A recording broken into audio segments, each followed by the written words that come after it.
Good evening, everyone. I'm Jamie Shoplin, Chair of the Frederick County Special Education Citizens Advisory Committee. I'm calling our meeting to order this evening at 6:01. We are here in the Board of Education building in the boardroom. So we will get started this evening with a few remarks from myself, and this is my final meeting as chair of CCAC, and I will continue on and finish the duration of my term, which ends in 2027, so not going that far away from you all. But I've spent a little bit of time just reflecting on what this represents and why this committee and the work that we do matters so deeply. So this isn't just another committee. It's a place where parents and community educators, advocates, all come together to have a shared purpose. And that purpose is to make sure that every child has the opportunity to reach their full potential and to achieve the dignity that they deserve. So at our best, we've been a bridge with the Department of Special Education leadership team and the Board of Education and the broader community. And we have worked between systems and with families, trying to bring focus to a lot of the opportunities that we still have out there to support our students with disabilities. And we've seen a lot of progress. So serving as chair really has been one of the greatest honors of my public service journey, and I have had really taken a lot of great pride and pleasure in seeing up close and personal all of your passion and everything that each of you in your own ways pour into this committee and the work that we do to serve CCAC's mission. And love the continuation of our student engagement, and we're going to hear from our two student members here on this evening. They're actually going to demo something that they've created to support students with disabilities, which is really exciting. So we've done a lot of work over the last year, and I want to take a few minutes just to kind of recap all of our accomplishments, and we'll put this in a more formal document and share it out with the broader committee, the board, and special education leadership as well. The work of our advocacy is not easy. Sometimes progress feels slow, but we did accomplish a lot over the last year.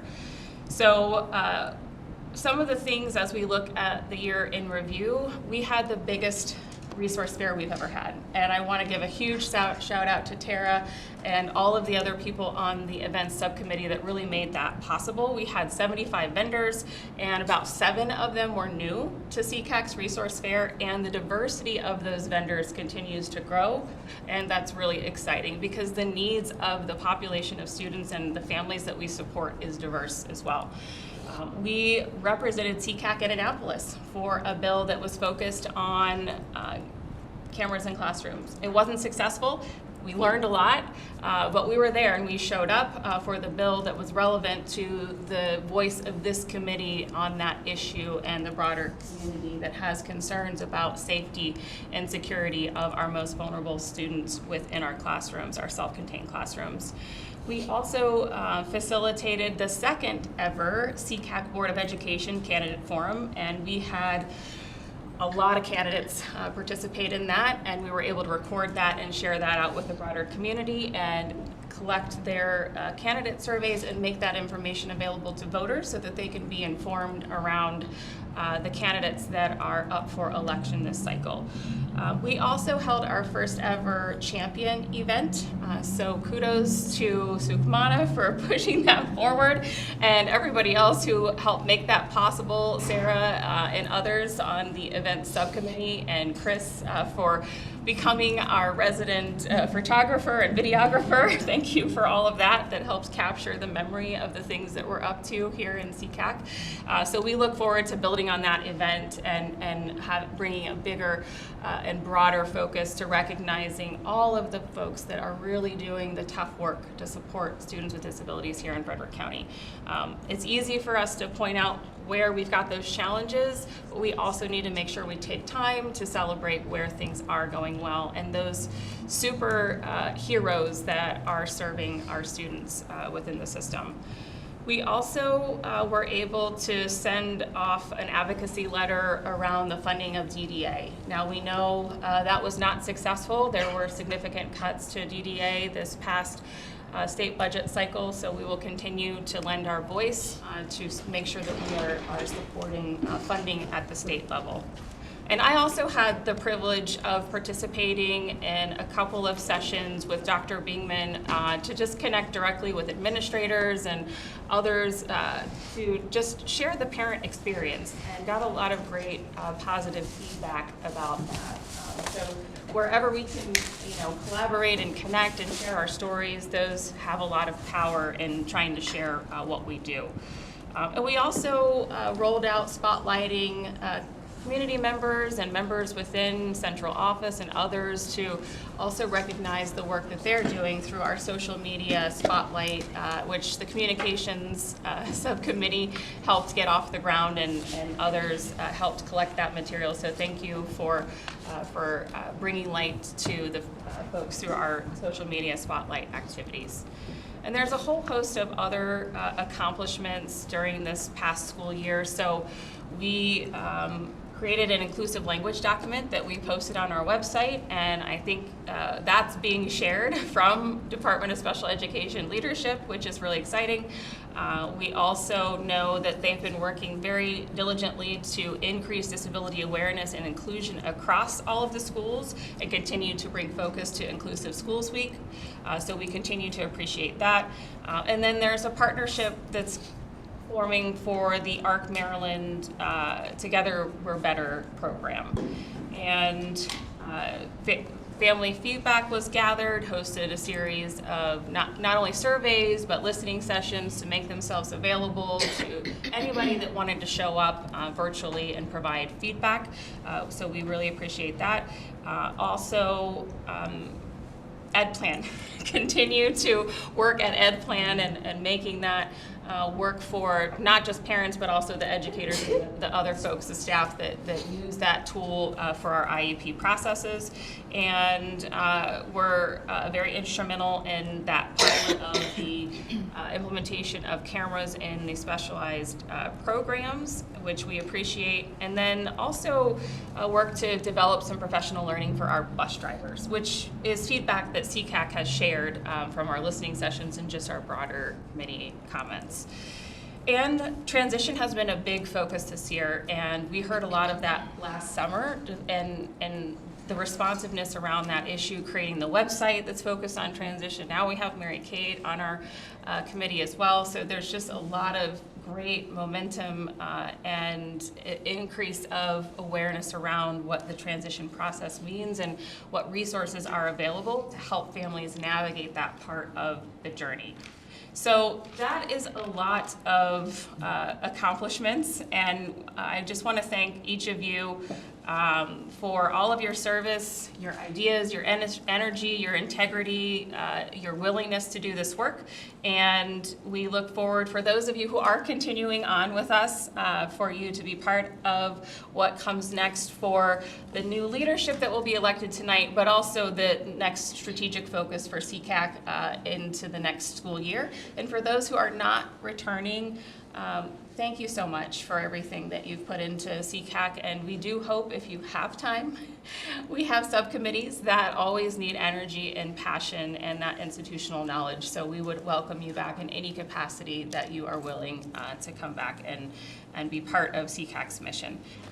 So with that, I will move us on to, and these are those year in review topics are in the slide deck if anybody wants to take a look at it later. But we do have lots of calendar of observance call-outs. I'm not going to go through all of these. There are quite a few.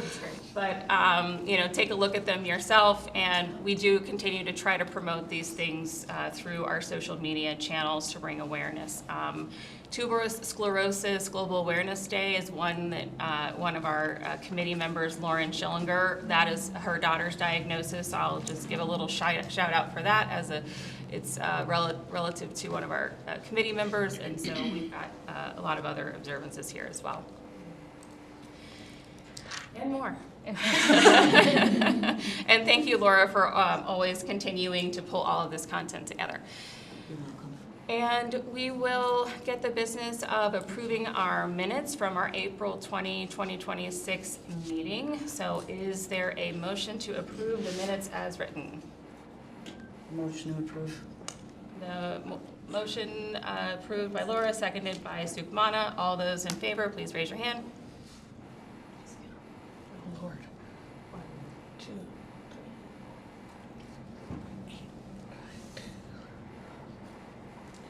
3. Carried.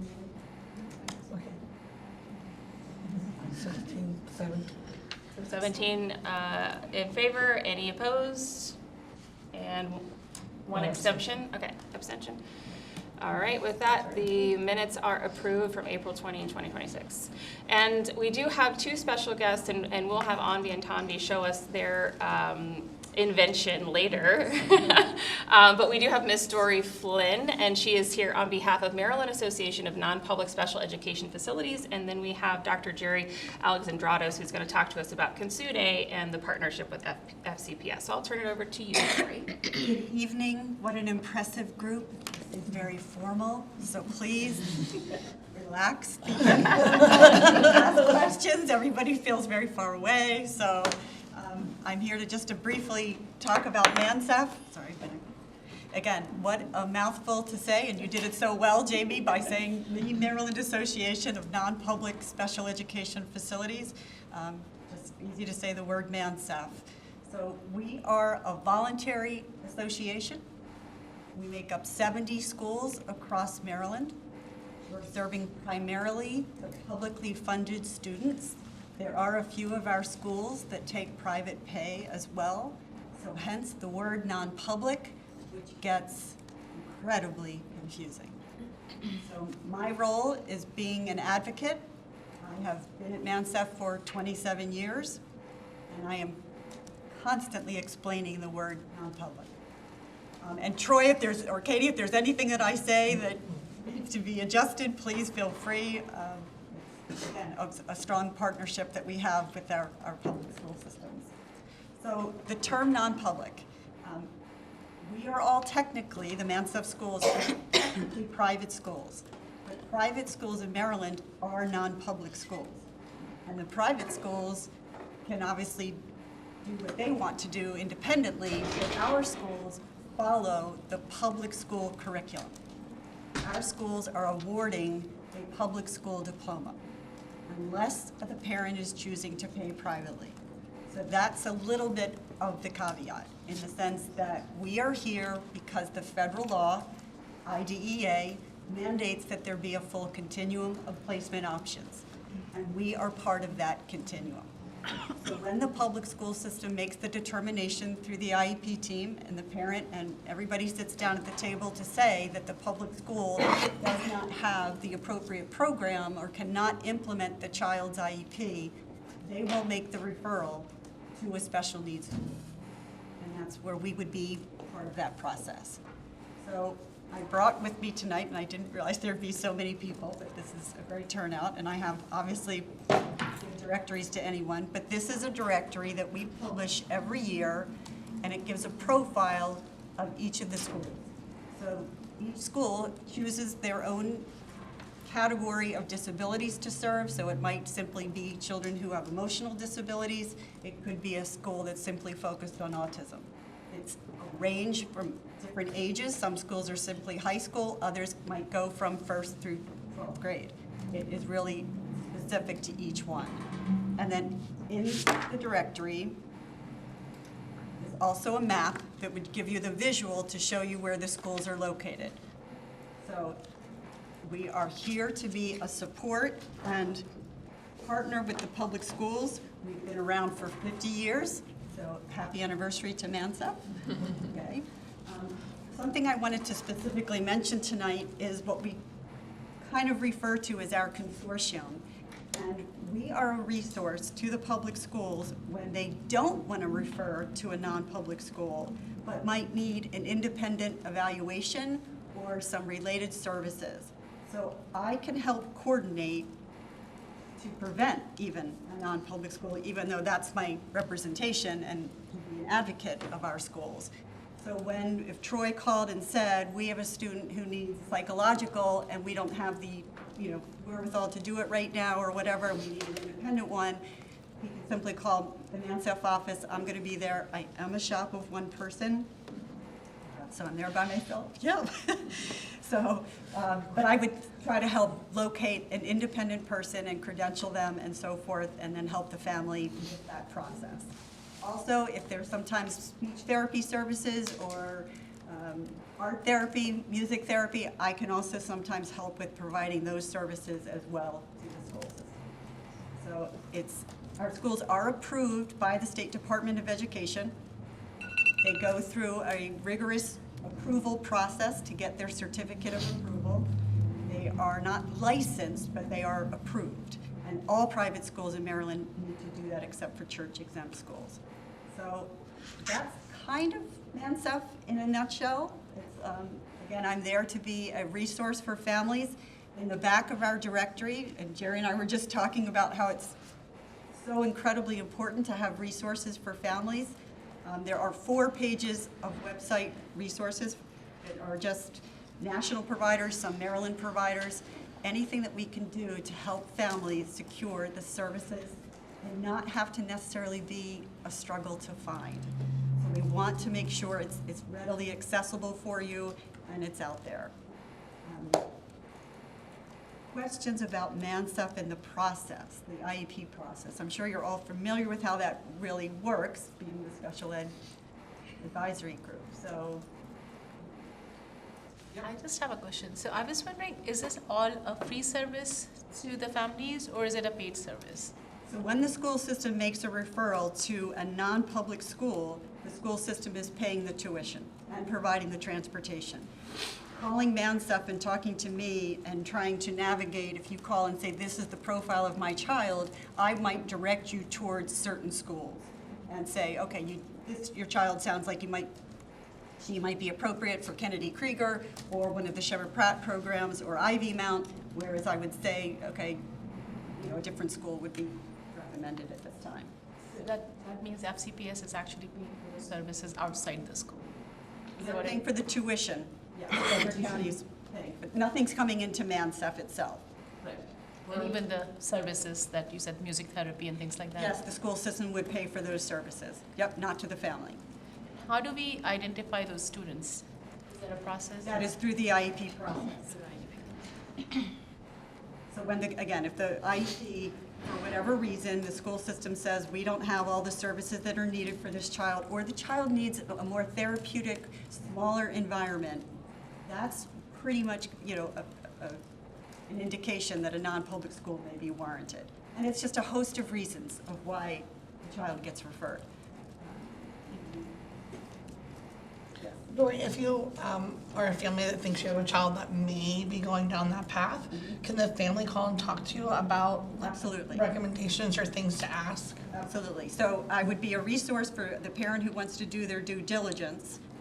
I do always caution about predetermining placement. And it's a fine line between a parent wanting to do their due diligence to find out what resources are out there. Technically, every school system in the state of Maryland by law is supposed to identify that there's a full continuum on their website. That's supposed to be public information. And I believe it actually is probably listed there.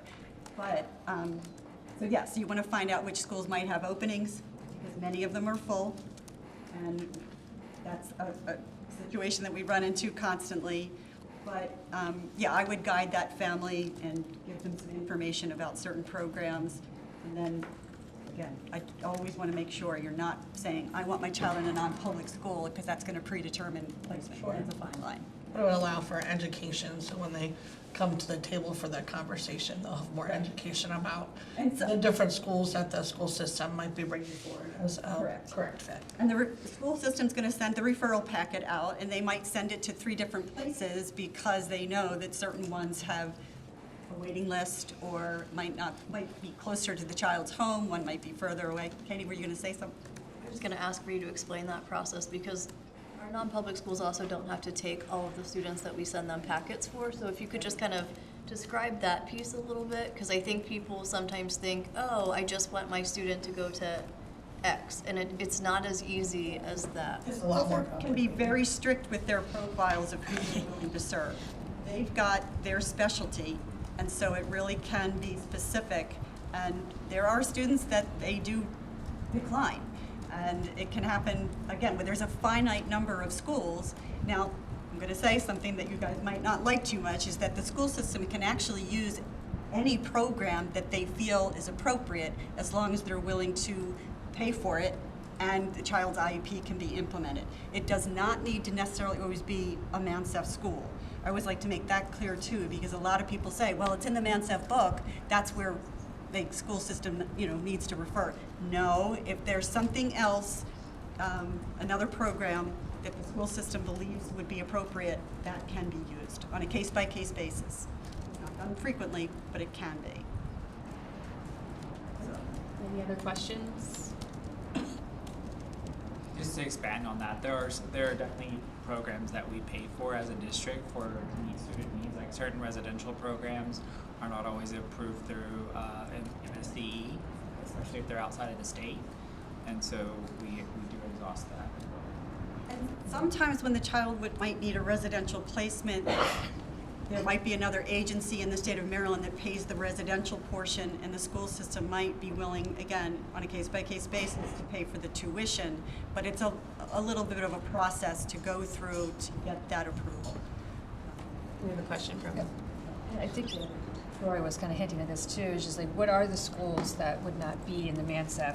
Like, There are 3 schools that are approved non-public special education schools that are not in Mansef. And again, we're a voluntary association, so if the school, for whatever reason, decided not to join Mansef, that would be their individual choice. We might have declined their application for some reason that we felt they weren't, whatever. And so, wasn't a good fit. Right. Say that. Yeah. so yeah. Okay. So Okay. it could be, but there's only 3, because Maryland being a rich state in private school and private education, just like New England, all of New England, we are fortunate to have 70, but it's interesting to see how many calls I get that there's a need for more. It's also a very populous state, right? Correct. In that sense too. But yeah, I was curious because it is volunteer, as you say, and so that's interesting. Only 3 schools though. Okay. Yeah. Any other questions? Thank you, Lori. And if you want to pass those around, you're Anyone who welcome. would like a directory can take them. I have call the Mansef office, and I'm happy to mail them to anyone. They're there for the taking. All good. That's fascinating.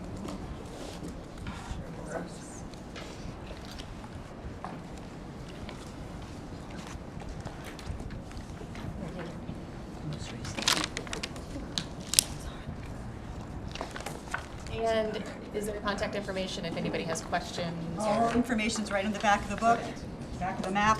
Okay. Again, Lori Flynn, phone number and email, all right to me. Doors are leaving. The email address is mansef@aol.com. Well, thank you so much for sharing this with us this evening. It's good for us to get a 360 view of all of the landscape of what the options are, so. You are welcome to stay or head out, that's totally up to you. So move on to Dr. Jerry Alexandrados. Over to you to talk about Kitsune. Thank you. Katie, would you assist me, please? Instead of hooking up yet another computer to the system, Katie volunteered to bring up our website and our database. But while she's doing that, let me just introduce myself for those of you who don't know me. Jerry Alexandrados. My stepson graduated from Frederick County Public Schools. He had an IEP, special needs, and quickly, as a parent, we realized we were overwhelmed and we needed a lot of help. And we knew other parents in a similar situation, and we started Kitsune because the question we could never answer is, what are we going to do when they're gone? What are they going to do when we're gone? Okay? They needed extra help, and one of the things that we quickly realized is that a group of parents together knew much more than any individual of us alone. We started collecting information, and this is the electronic age. And we wanted more than just a static list. So people ask us, well, why did you develop your own database? Why not just go to Google? Well, these days Google just doesn't cut it, okay? It is so full of ads, it is so full of junk that quickly finding something that's relevant, it simply wasn't working anymore. And then after we developed the database, we talked to folks at Frederick County Public Schools, and they realized that they could make use of our database as well. So what they've done is they had a list of resources on the Frederick County Public Schools website, and we pulled in that information, made it searchable, added categories, and now they've put it in there in a partnership with us. So the information that was there is now in a database format rather than a static list. Katie, would you very much mind bringing up the Kitsune database, because I want to show a little bit about searching that. Do you have that? Tell me again how to get to it. Okay. Our website is kitsuneInc.org.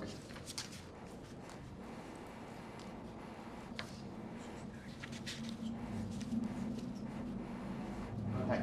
So our database just talks about us, but if you click on the resource link, okay, that is the searchable database that we did. The search function is up in the corner there.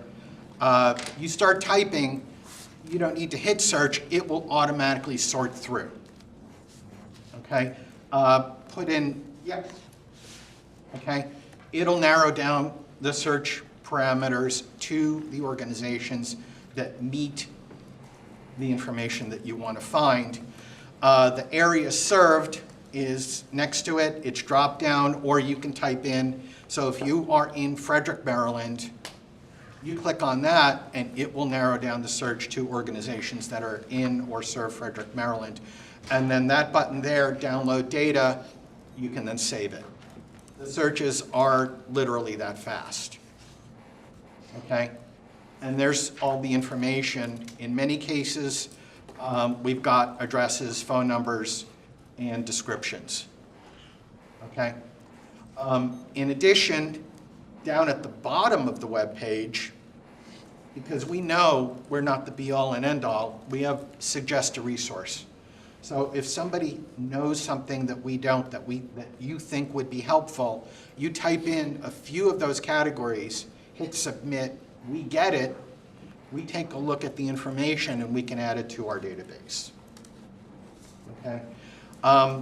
It is great having organizations that have a list of resources, but in most cases, it's a static list. It's not searchable. You've got to read through 4 or 5 pages to narrow down the information that you want. Okay? And in a lot of cases, you're busy. You don't have the time to look through a list of doctors, nurses, hospitals when you're looking for finance, or vice versa. You're looking for a pediatrician that serves a kid with special needs, or a dentist. You're not going to want to look through a whole list of financial stuff. Okay? If you click on a line item, you can actually see all of the information that we've got listed there without having to go across. And so you can kind of sort through. That's it in a nutshell. You know, we're trying to keep it simple, we're trying to be helpful, and we're trying to work with people to get you what you need. There is, we're a nonprofit. There's absolutely no cost to be on here. There's no cost to search, and we don't collect anybody's information. All right? We're not mining your data while you're finding the information you need. This is purely a resource for the community.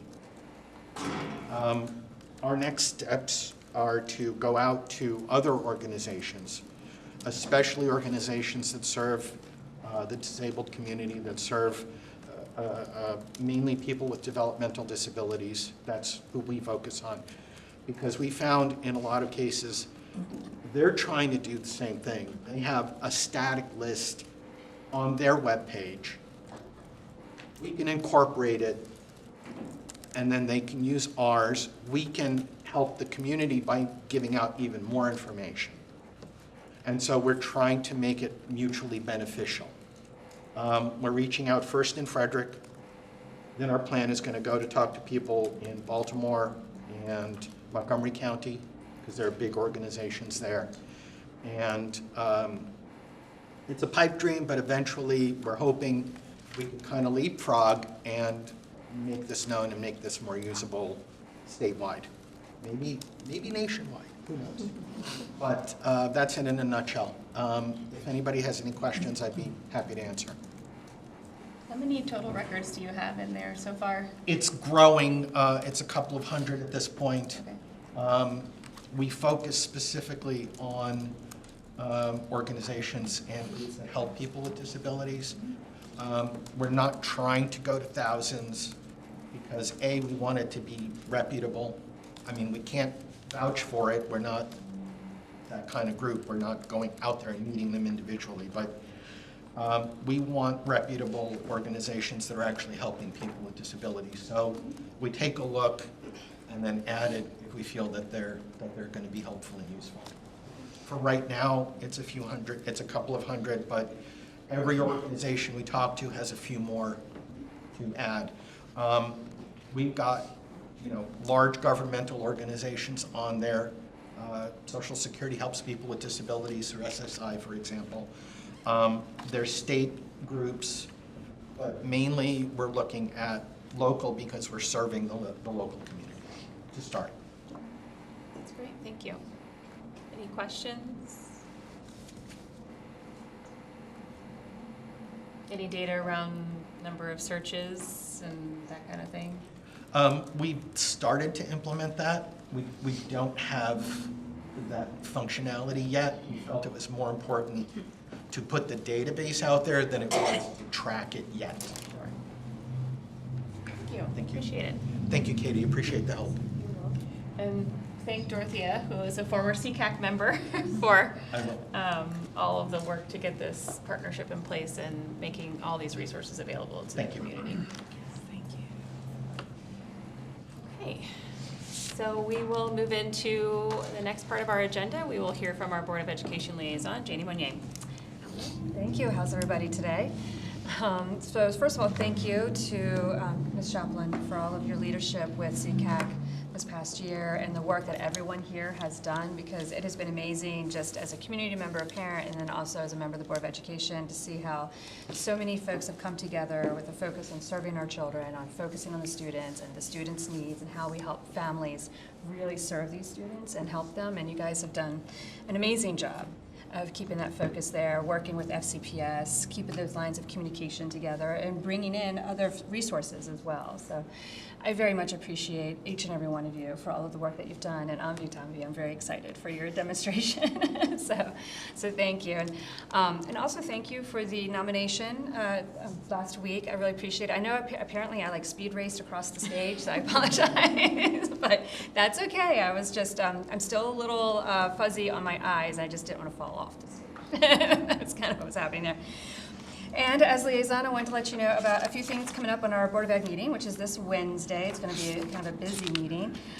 So just a few things, if you want to take a look at it, that might be of interest for folks. We have Policy 413 and Policy 426, both coming for second reading. So that's usually the reading before it is either approved or it might go back for something else. So 413 is parent, family, and community engagement for second reading, and 426 is about fundraising.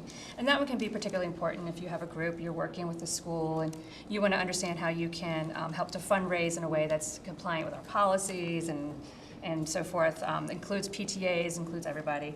There's also going to be discussion about personal mobile devices. That's definitely been a hot topic for lots of folks. System recognition of support employees will be happening as well. And as you all know, there have been many amazing support employees that are really doing the hard work of working with our children. And so it's really important to recognize them and support them. And for all of us, all of the kudos and all the support and joy we can give one another is going to help us all have a little bit more light and joy in our own lives. So just a shout out for all of our support employees. Also, there will be a discussion on the IAC and school construction, which is always a hot topic for lots of folks, as well as our 27 budget update. And if anyone has any questions for me or anything they'd like me to find out, please, I'll be here right after the meeting. Come have a conversation with me, and well, just as with Dr. Bingman and Buckley and Mr. Keller's, all kinds of resources here. So we'll make sure you get connected. Thank you. Thank you. All right, so we will move to director comments. So good evening, everybody. Thanks for being here. I know it's May and 90 degrees, so it's probably actually nice to be inside. Some really exciting things have happened with partnerships. So not only with Jerry and Dorothea and the resources we're able to offer there, and know that the website is still being tweaked. Our FCPS website is not as functional as the one that they currently have on their website. We do acknowledge that, and we're working kind of with our coders to figure out how to make that happen so it's more seamless in its transition into the FCPS website. But thank you to Jerry and Dorothea for their partnership. We really do appreciate it. We also went to the board in May, I believe, and did our DOORS partnership agreement for this summer, and that's going to be for summer employment. So this next summer, or actually this summer, 2026, we'll have 20 students who we're hoping to have employed working on transition opportunities through the DOORS MOU. And then next summer, 2027, we're looking to do that for another 25 students. So again, just expanding those opportunities, enhancing what we're able to offer. It's been amazing. I keep looking at Mary Kate because she is really the one who helped with that, and she deserves the credit. So I do want to just thank her for that. She's loving me right this minute. She may be turning red just a smidge. Aw. It's a wonderful presentation. I'm proud of her because without somebody leading that charge, it would not come to fruition. So. So important. So thank you, Kate. Yes. Mary Kate. The other thing that Troy and I and Dr. Bigman wanted to share is our professional learning plan for the summer of 2026 with our staff, and it's really multifaceted to be able to target and sustain professional learning for different roles across the district. And a lot of kudos to Troy for his thinking through our summer PL to ensure that our SEIAs and our support staff have ongoing learning, not just in the summer, but then also throughout the school year. So he has developed an amazing cohort model that will ensure that people are still supporting the buildings, but then also able to receive professional learning, because that's important. That's what they need, and we've heard that. Our teachers this year are going to be getting 2 days of professional learning before the school year starts. That's August 11th and 12th. And that'll be on the Wyatt, which is our new assessment platform that we're rolling out next year, which is super exciting. And then also on Progress Track through EdPlan and any general updates that we need to provide. So specialized programs, they're going to actually be coming back 7 days early before the rest of the staff come back to get prepared for the school year, and that's a host of professional learning, but also time for them to collaborate as teams to really get ready to receive their students back, and as well as families. And so then they will have additional PL throughout the school year. We have a little bit of a different model for PL support for our specialized program teachers. They will actually have opportunities next year to be pulled out of the building 3 times throughout the school year to come together as a collaborative team and not only get professional learning but build community amongst each other as a cohort model. And so that'll be happening, and then of course, like we talked about, we'll have a whole after-school virtual model for our special education instructional assistants that will be virtual in nature, so that they can hear from other staff that work in their same programs at different schools and actually receive professional learning from our coordinators and BCBAs. Yeah, so the rest of our agenda, we can't thank you all enough as parents who have filled out the MSD survey. We are like one of the highest in the states as far as participation goes, so we can't thank you all enough for that. And then, of course, we have our ongoing ESY updates. You can continue to check out that link. And a couple of things that have happened recently in the Board of Ed sessions, as Kate mentioned, is we had the co-teaching and DOORS partnership in May. Previously, in April, we talked about all things family engagement and how our lovely team over there helps support our parents day in and day out. And then for June, we'll have a topic all about related services. You may have heard that about at the CCAC retreat. So thanks for the ideas. And then also we will have an update on cameras at that meeting with Dr. Beekman and Dr. Serko. I just want to call out because a couple of these things that you've talked about are all related to listening sessions or things that have come up, and it just continues to be so heartwarming that you know the feedback is going somewhere and getting actioned, and I just really appreciate it. So it's really exciting. And the related services we did talk about at the retreat, and it was all very confusing, and so I'm excited to learn more. Stay tuned. Yes. All right. We have Partners for Success.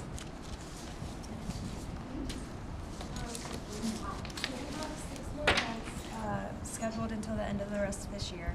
So we have a preview for tomorrow. We've added and Child Find to get families to come out to Butterfly Village and check out an inclusive classroom. We have the Earth, Space, and Science Lab Thursday the 21st. That one's filled, so I think our families are really excited for that. Sensory train ride in Walkersville. That one is also filled. We've gotten a lot of good feedback on that in the past, so we're really excited for that one. We have 2 baseball games coming up, Baltimore Orioles and the Orioles were kind enough, they usually donate tickets to us every year, so they were kind enough to do that. There's about 11 tickets left. And then the Keys game also is coming up. That one is June 4th. And then we also added one more evening support group to June. It'll also be at Musical Therapies from 6 until 7:30. Yes, and as we kind of wrap up the year, our summer plan is to kind of go into planning mode. And one big project that we're gonna plan and just kind of collaborate with a lot of different people is this idea of a feeder pattern day. But I think how we believe is going to best reach families is I think we're going to do a feeder pattern night event. So I think we're going to do like 3 hours or so and plan an event night at the feeder pattern, whether it's like at one of the middle schools or elementary or high school or at a community place that's adjacent to all these schools. And we are gonna just provide resources. We're gonna have community partners come in, activities for the kids to do while families learn about what's going on in their area. We talked to Deveda Coley, who is in charge of community schools, to see if we can also partner with them with the resources that they use, that they bring into community schools as well, to take them out to, like I think it's called School to Farm. I always call it Farm to Table, but it's School to Farm, and like other resources like that. We do want to try and be in the school during the day, so we're just kind of still playing with schedules and stuff, but we want to try to be in the school maybe from part of the afternoon and then stay until the event, just to play kind of with how many families are going to respond to the time of day, whether it's in the daytime or whether it's more in the evening. And the daytime, it would just be more like one-on-one with us, and then the evening would be more like a family event so that everyone could participate. But that's one of our bigger things that we want to plan for the school year. So we'll do one event each month to the end of the year so that we hit all 10 feeder patterns, so one feeder pattern every month. And then we'll just continue to organize our other events that we plan and workshops, and then other partners that we have as well that I can't think of at the top of my head, but yes. But that's just kind of where our next school year is going to be. Thank you. All right. Brooke, our CSAC representative, any updates to share? No updates other than all of you that can are welcome to join us. Next Wednesday will be our last meeting for the year. It is a joint CSAC and CCAC meeting, so everybody's welcome to join. Well, it's not super convenient because it's during the day, but we will have several MSD leadership people joining this meeting to do some training on not just what we're doing at the state, but how to take that and bring it back here. Not that we need that here, but it's helpful information for anybody that wants to listen in and to hear what some of the other CCACs across the state are doing too. Yes. And I want to thank Brooke because she has decided to not continue with CCAC. Lots going on, which we totally understand, but we'll be on the mailing list and we'll still get updates around all of this information and how we can stay connected to the state organization. But thank you, Brooke, for all of your time and energy. And I know you've got a lot going on and totally understand. You've got to shift gears. All right. So moving on to our subcommittee reports. So Jen? The only update for budget is we had the remaining 500 left in some community outreach, and we spent the 281 on the celebration, which we bought some extra non-perishable items and stuff that could be continued to be at other events the rest of the year, or if there were summer events, which leaves us with $119 left, which we'll look to spend on either some educational books or some books for kids and those kind of products where we could either hand them out or raffle them off for prizes and at the resource fair. So we're looking good on the budget side. Okay. And did we get all the signatures that are needed and the budget narrative wrapped up? Is there anything outstanding? So we'll probably have one more meeting in June. Okay, great. Okay, membership. Alrighty. First things first, I just want to say on behalf of CCAC and the membership committee, thank you to all current members who are not returning to the committee. Your dedication, contributes, and commitment to CCAC's mission was greatly appreciated. Thank you for your time in responding to the people who did. Greatly appreciated. As well as the membership committee will be connecting to the members who filled out their intent to return. We'll be doing a brief informal interview with the committee, and we'll be reaching out shortly. And once we have that, we as a committee will see the vacancies and we'll fill within CCAC and so forth. Currently we have 5 vacancies as of right now, 2 parent, 2 community, and 1 staff. Thank you. Any questions around membership? Events subcommittee? Yeah, so we recently had a Champions of Special Education event, which was a huge success. I think people were talking about it. As I went to the school, they say, where was it advertised? I said, well, a couple of places, and I didn't mention it. But it was like, I could see the excitement. So hopefully next year we'll bring back with a more modified event, but hopefully on a larger scale, and then more people would be joining us.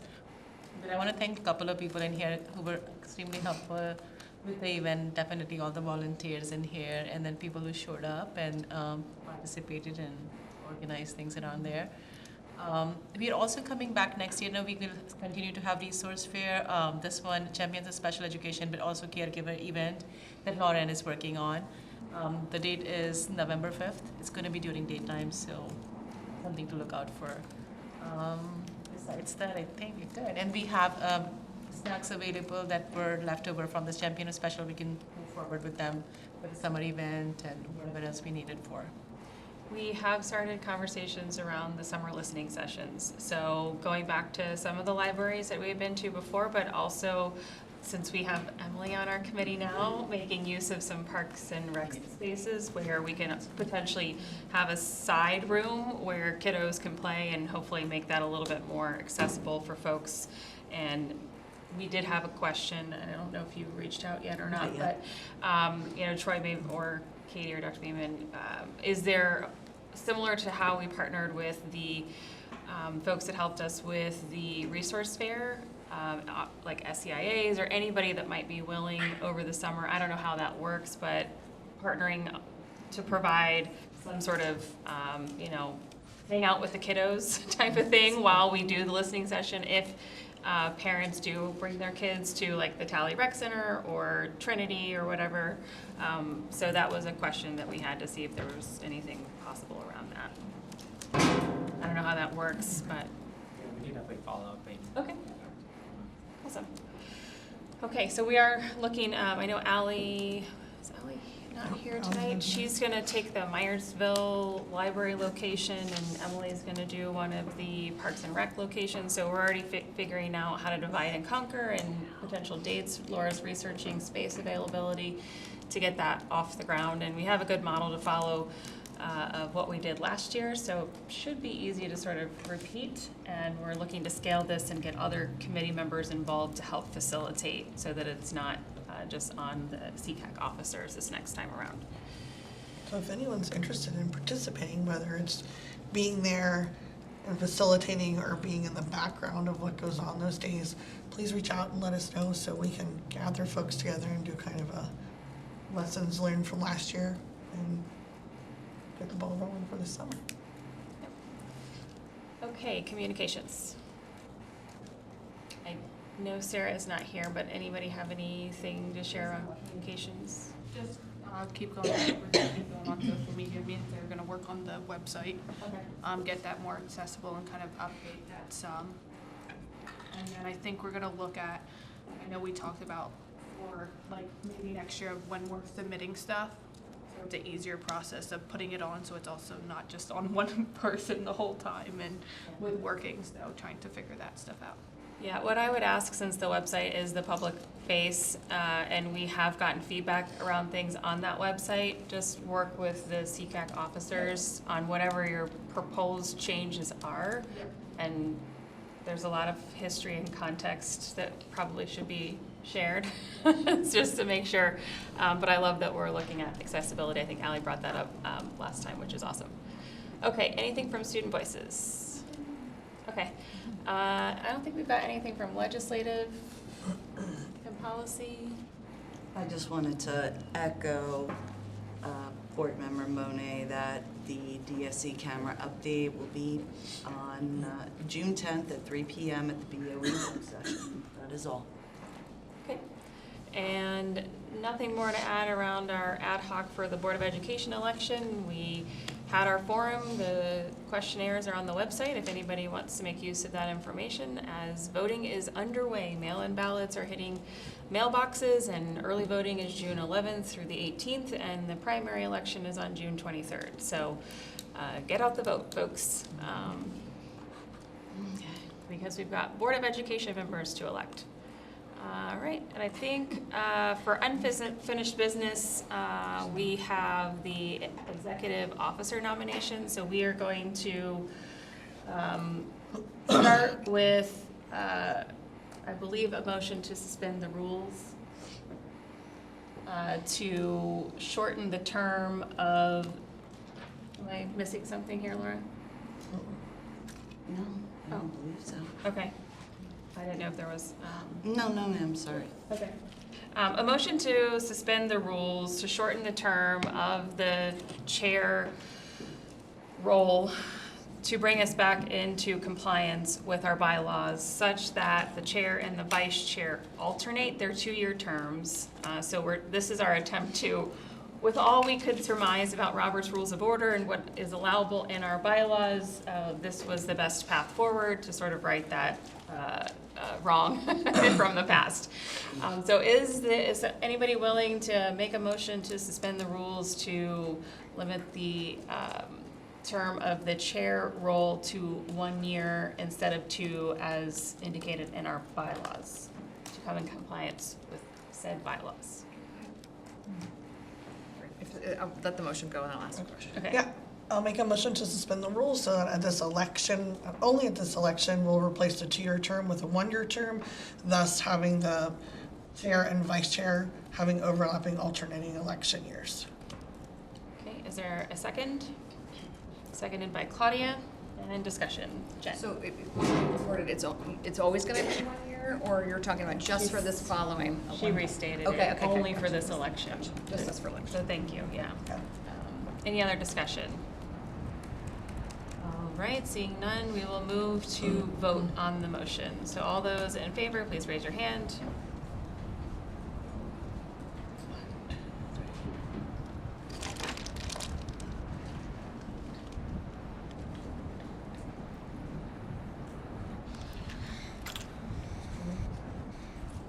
Sure. 1, 2, that's all in favor. 1, 2, 3,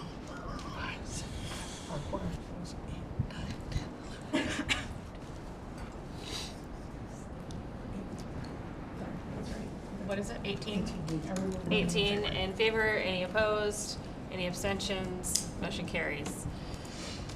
Okay, and with that, do we have the paper ballots ready?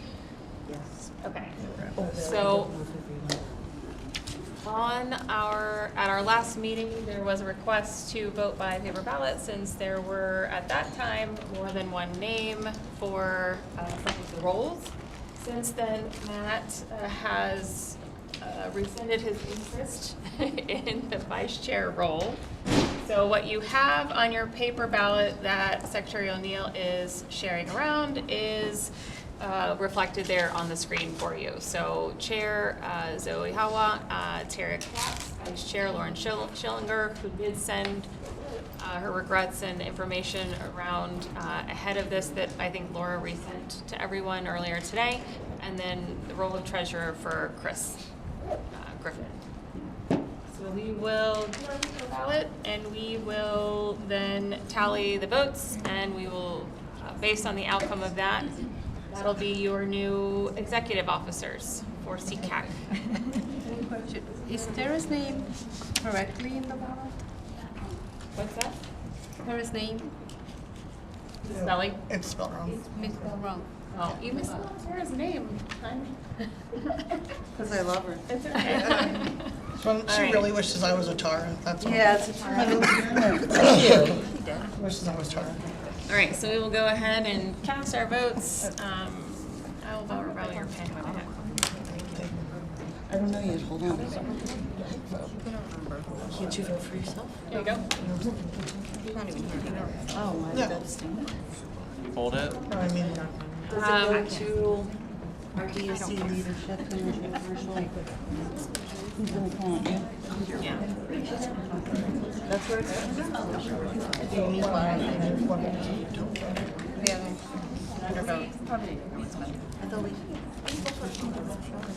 Yes, you You can vote for yourself, you can undervote, it is your vote, you choose. You do the writing. All right, if anybody has their ballot. Sorry.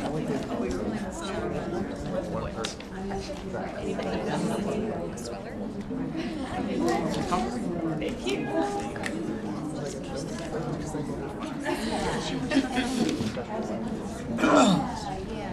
I'm gonna tickle my throat, Trudy. It is usually that last week. Funny when they don't hear it.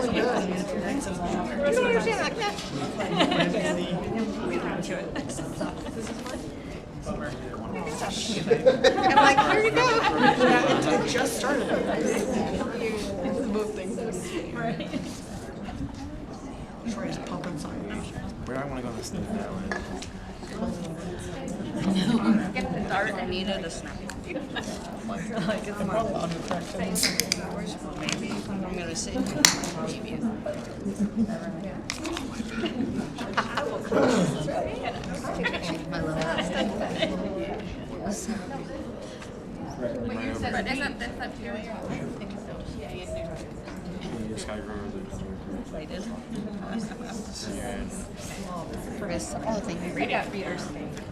I just have it here.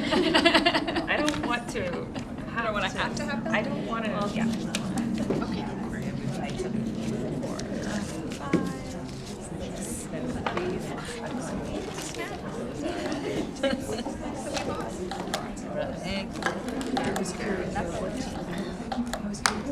Literally very sweet. For the show. Time for the show. Get us that.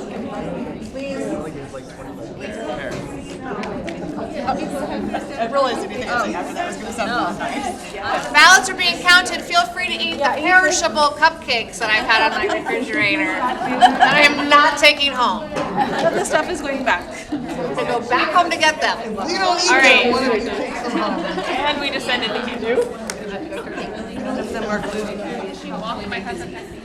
Take your choice wherever you want. Right there, so we go there.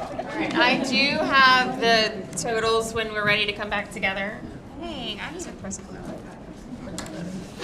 I didn't know that Jamie could count. Janie started the.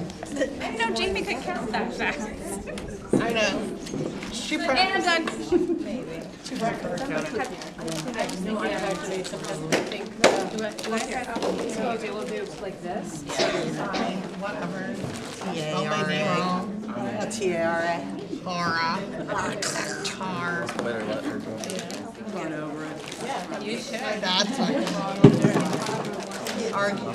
Absolutely, you should. I was filming. Pleasure on your thing now. I saw it.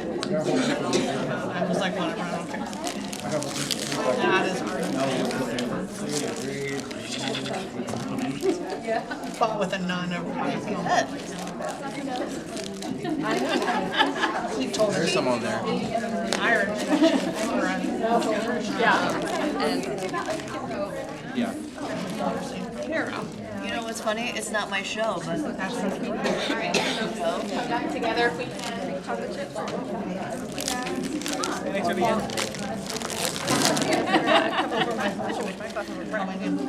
Changing positions.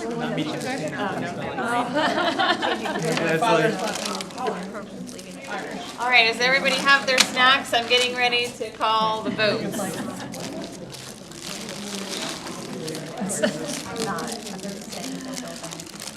Okay, Laura, do you want me to wait for you, or? No, Tara's got me covered, thank you. Okay. All right, so for the contested race of chair, which shall be a one-year term, there are 14 votes for Tara, not Tara, Caps. Shut up. And five votes for Zoe. Oh, so thank you both for having our, what I think is probably first ever, like, contested officer election. That's really exciting. And then nobody undervoted, also very impressive. So Lauren Schillinger will be the vice chair. Laura O'Neill will continue on as our secretary, and Chris Griffin will move into our treasurer role. So congratulations, everyone. Have new CCAC leadership, and I do think that's effective according to the bylaws. Yes, sure. All right. I don't think we have any new business unless there's anything on the minds of anyone here. We did forget to share with you all that this week's policy committee is actually going to be going over our updated special education policy. So it is available for review on ccs.org. Okay, thank you. Is that their meeting this week? Do you know Yeah, what? this is Wednesday, date? Oh, the Wednesday. Are Okay, these got daytime it. meetings? These are daytime meetings, right? These are meetings. They are recorded. Okay. They are recorded, so they'll be on. Is there YouTube public and- comment opportunity for a policy committee meeting? Do something in writing if we want to, okay. Awesome, thank you for letting us know that. So, member voices, so parents, anything to share from parents? Ms. O'Neill? Yes, I would like to just read a brief email from Mr. Derek Hooverbeat, who is the program administrator for the remote virtual program grades 4 through 8.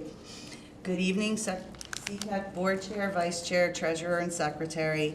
On behalf of the grades 4 through 8 remote virtual program at Frederick County Virtual School, we thank you for a wonderful celebration of the hard work and dedication not only of those being recognized tonight, but for each of you and the members of CCAC, and he is referring to the Champions event.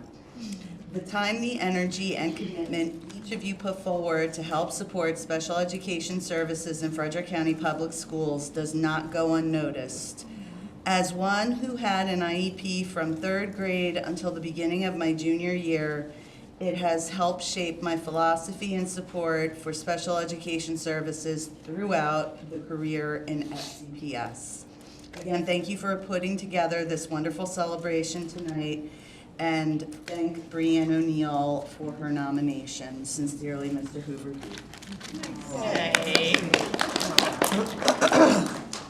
Any other parent members would like to share?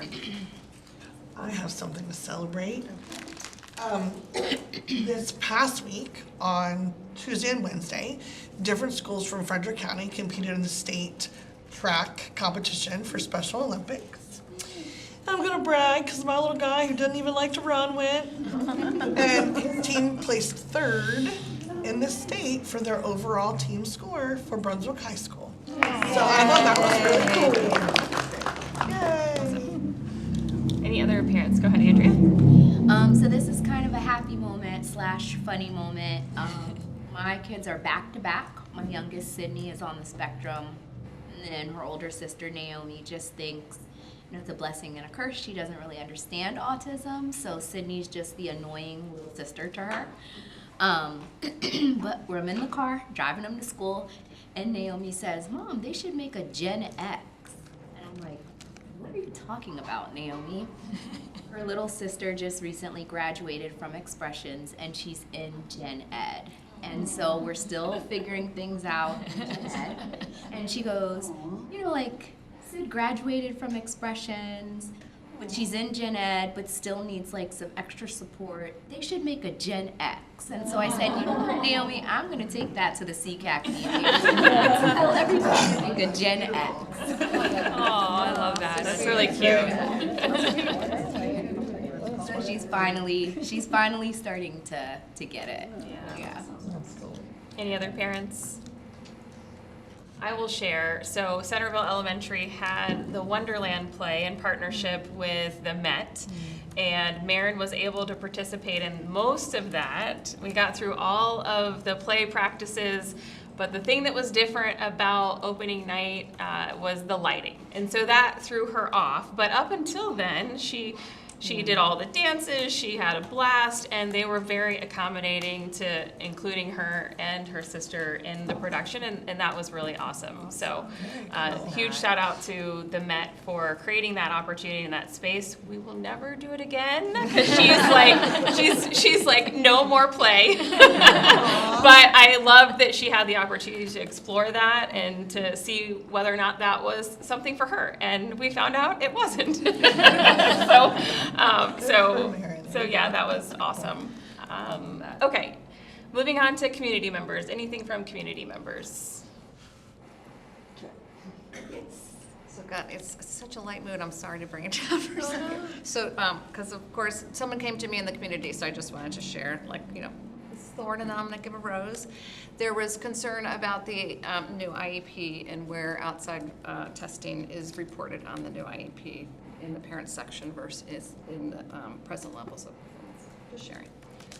The rose is, I wanted to say thank you so much for choosing the Wyatt and for including me on that committee to review it, because I think it's such a better tool than Dr. Johnson, so I'm so excited that it's going to be used. Yay. Rose and Thorn, lovely. All right, any other community member updates? Staff updates, I'll come back to staff. I just want to say thank you to Dr. Bigman again for coming to our schools and visiting our classrooms, as well as the FCTA union, Justin Hyde, came out to my classroom and read to my students. So great for getting outside and hearing outside voices come in and share their voices with my students. So Awesome. Very cool. That's fabulous. Any other staff?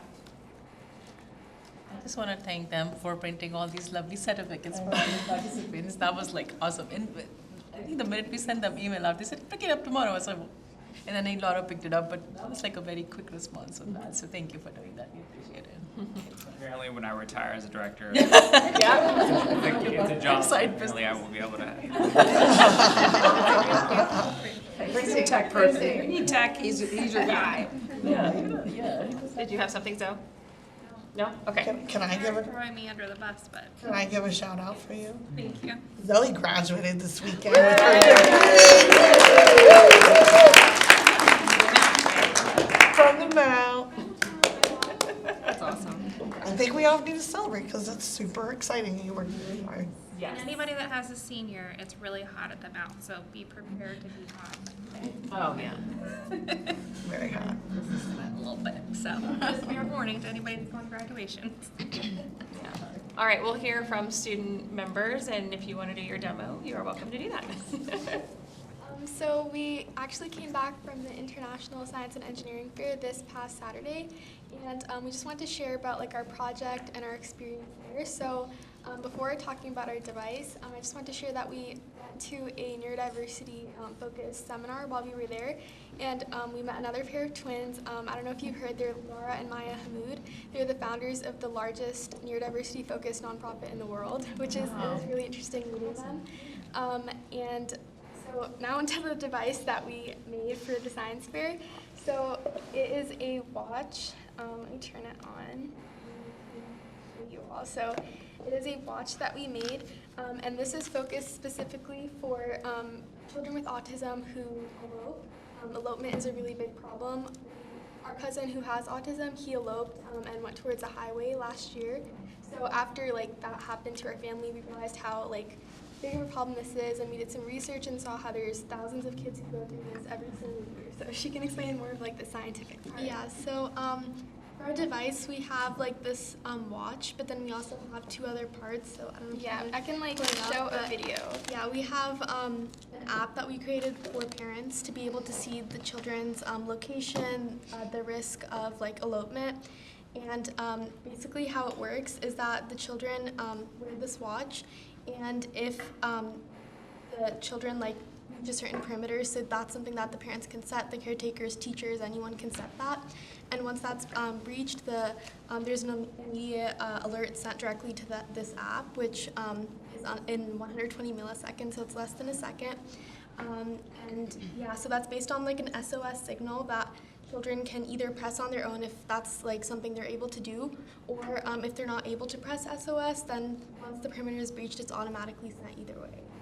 Yeah, and another component of this that we're currently working on is an AI predictive model that's going to be embedded within the device. So that's something that we're training based on a child's behavior. If there's certain behaviors that a child exhibits, they're more likely to elope, that the watch will catch that and alert the parents before the child even breaches that perimeter. So yeah, that's something we're currently working on. That's amazing.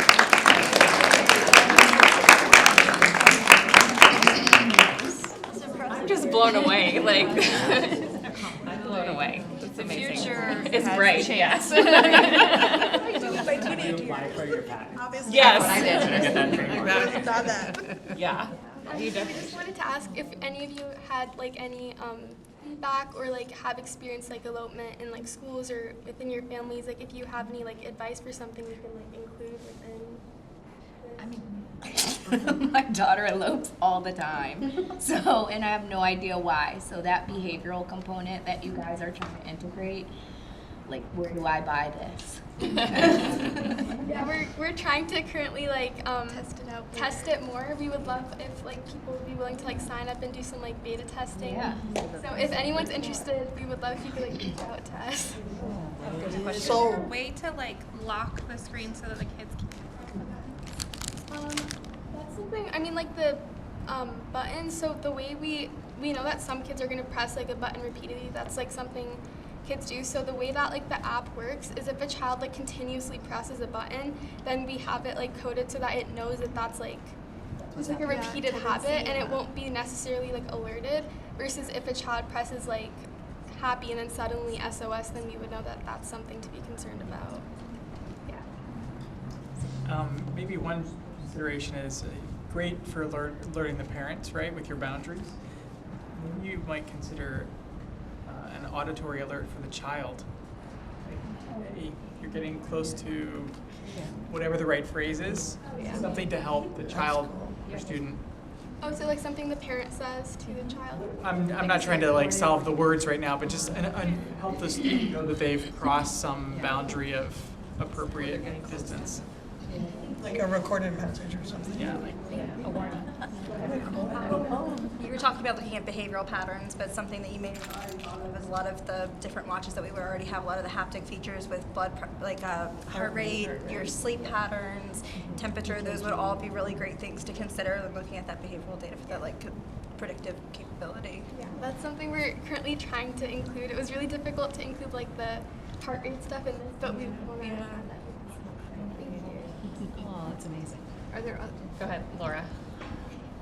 Could you share that link with us to show us how we use the watch so that I can get that out to all our members? Okay, yeah, I'll share it with you. Thank you. Jen? Are there other ways to wear it besides just on your wrist? Could they wear it in other? Yeah, so it's right now it's in the form of a watch, but it can also be like a shoe pod, if the child doesn't want to click it, or on around your waist, and or on your arm as well. Yeah. You guys have a name for it? Yeah, it's called Nexus. Nexus, okay. Yeah, so it has like it stands for the Neurophysiological External Emergency Understanding System. That's just like the scientific name. I like Nexus. Nexus. Very cool. Any other questions? I think you just rounded up a few beta testers. Yeah, for sure. Yeah. All right, well, thank you so much for sharing. It's really incredible. Okay, and we don't have anyone here for public comment, so our next meeting will be sometime in August. We're working on getting the next round of dates so that we can share that with CCAC members. We will start in August as we started this school year. That was a change. Historically, we had started our meetings in September, but we will get started in August, so we have a little bit more runway to get our recommendations process underway.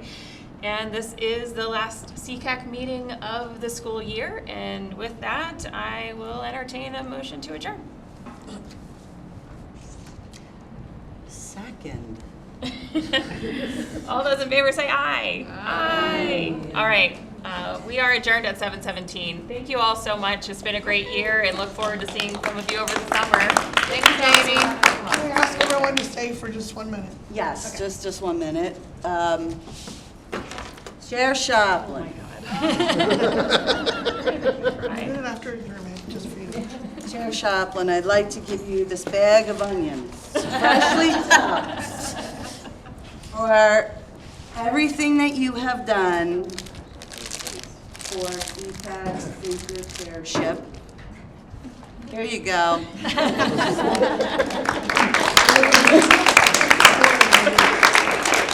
Thank you all so much. It's very kind, and it has been truly an honor and a privilege, and I know that Sarah will just continue to grow and build on everything that she and I have worked together to build over the last few years, and we just keep building and keep moving forward, and just appreciate all of you for everything that you do. So have a great summer and get some rest and relaxation, and come back next school year. Yep. Thank you all. Thank you all. Thank you. So